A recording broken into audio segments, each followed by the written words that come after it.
Referee Gerard Giddett looks at his watch. We've got about 10 seconds left. Watford trailing 3-1. Just awaiting the full-time whistle now. A lot of the fans have already left Vicarage Road. And there goes the full-time whistle. Boos from the home fans. Rather unsurprising, given the scoreline this evening. Finishes Watford 1, Cardiff City 3. Cardiff, who went into this game with only goal difference separating themselves and the relegation zone. They've taken a giant step towards safety, but for Watford, their slim chances of getting themselves into the playoffs certainly over now. They took the lead after 10 minutes through Ismail Assar. Made a decent start to the game, Watford, but then completely capitulated at the end of the first half. Goals from Keon Atete, Cedric Kipri and Sori Kaba turned things round for Cardiff City before the break. And Watford, well, they dominated possession in the second half. There were a few penalty shouts as well for the Hornets as they tried to fight their way back into the game, but ultimately Derek Payne, the damage done at the end of that first half. It was an awful 10 minutes from Watford, and well, that's where they've lost the game, isn't it?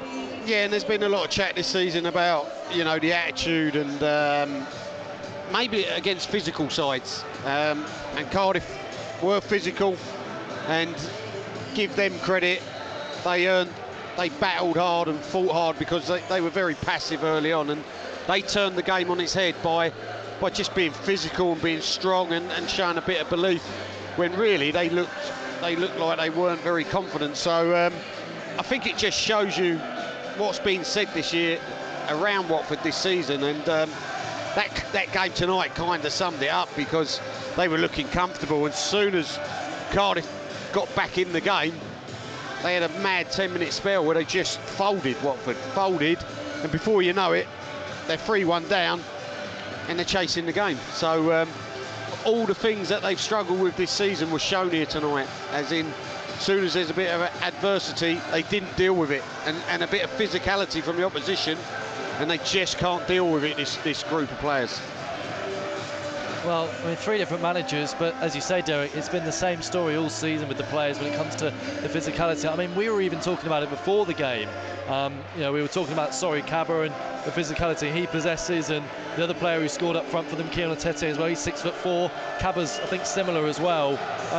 They've both held the ball up, and they didn't start holding the ball up particularly well, but once they grew in confidence, Watford really struggled. But we pinpointed that before the game, and you'd have thought Chris Wilder would have done the same, but still not able to deal with it. Yeah, Sam, I would believe that it would have been said.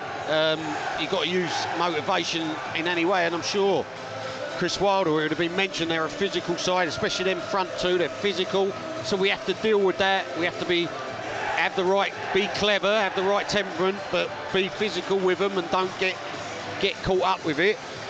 But they just couldn't deal with them. They couldn't deal with them front two, and the goals were soft, the first two. I think there might have been a bit of complacency there as well, and this is where that goes to. I think this side is naive. I've said it all season, not saying it in hindsight, and they were winning 1-0. They were very comfortable. There was a break, Ramadan break. You could switch off then, and it looked like they were a little bit complacent. It looked a bit easy for them, and all of a sudden, if you think like that, and then you ain't physical as well, all of a sudden this can happen. You could be 3-1 down against a team that really looked really low in confidence, and all of a sudden Watford have given them a real lift by switching off, being complacent and not being physical.